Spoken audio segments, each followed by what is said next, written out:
Hi everyone, welcome back to my YouTube channel dengan Lady di sini.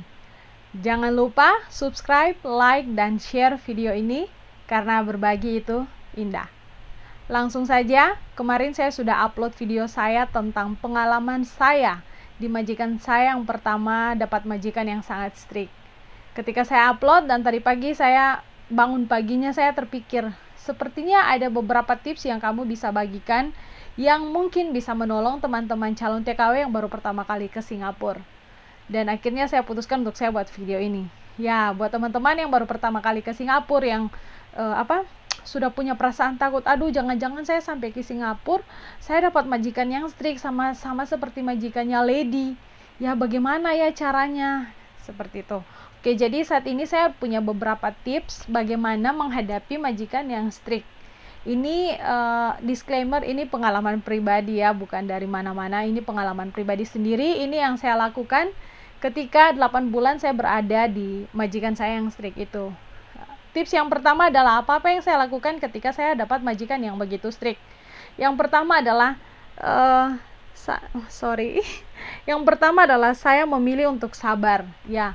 Kenapa saya memilih untuk sabar dan rela menghadapi majikan yang strict, yang dikasih makan siangnya jam 2, tidurnya itu kadang jam 12, selesai kerjanya jam 12 dan tidurnya tengah malam, bisa sampai jam 2.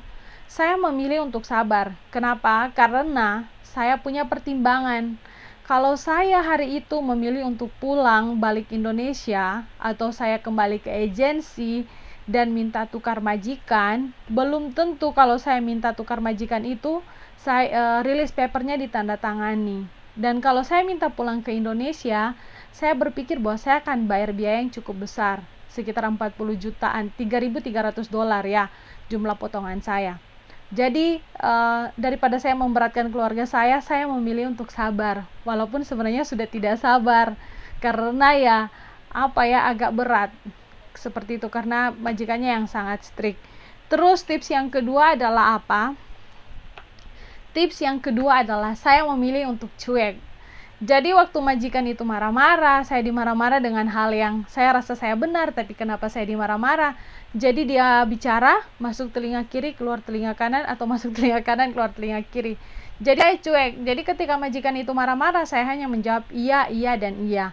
Dan ada beberapa instruksi yang dia mau, seperti misalnya selesai makan itu langsung cuci piring. Jadi saya langsung ikuti instruksinya, selesai makan itu langsung cuci piring. Jadi piringnya itu tidak ditumpuk-tumpuk. Saya yang biasanya selesai semua orang dulu makan baru cuci piring, saya rubah cara kerja saya mengikuti apa yang majikan mau. Ya, kita itu bisa cuek. Jadi hari itu saya cuek begitu mendengarkan apa yang hari ini majikan katakan, majikan marah-marah. Tapi saya lihat kondisi juga. Kalau saya lihat di posisinya majikannya sedang membara, amarahnya sedang membara, ya kalau dia bilang saya ikut asal dia tidak suruh saya lompat dari lantai 8. Jadi saya memilih untuk cuek. Kenapa cuek? Karena cuek itu sangat penting. Orang Singapura itu mereka tidak peduli ketika mereka bicara, mereka tidak peduli kata-kata yang mereka keluarkan itu menyakiti atau tidak. Bagi mereka ketika mereka berbicara, ya sudah berbicara saja.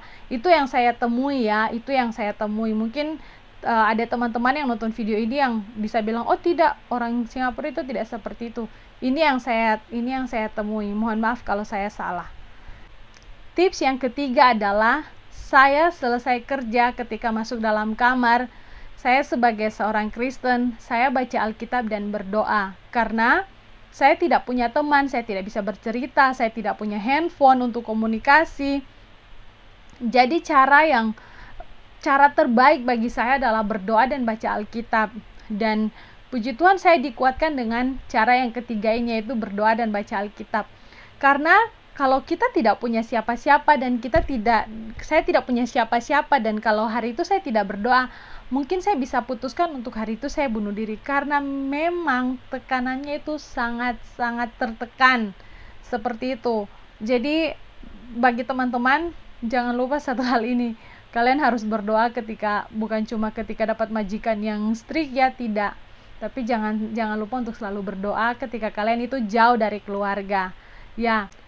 Tips yang keempat adalah apa? Saya mengingat mimpi saya. Jadi saya punya mimpi, kenapa saya itu datang ke Singapura. Jadi Saya tidak mau menyerah dengan keadaan yang begitu saja. Saya lihat keadaan yang begitu sulit, pekerjaannya kok sepertinya susah, saya tidak mau menyerah.